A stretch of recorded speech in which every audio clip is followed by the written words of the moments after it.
சொக்கநாதன் பெற்றெடுத்த பிள்ளையாராம்.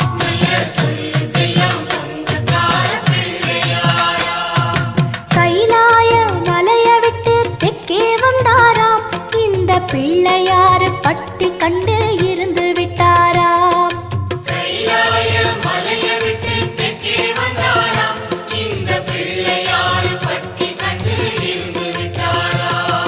கணபதியார் வந்தாரம்மா, நம்ம உறவாக நின்னாரம்மா. கணபதியார் வந்தாரம்மா, நம்ம உறவாக நின்னாரம்மா. சொக்கநாதன்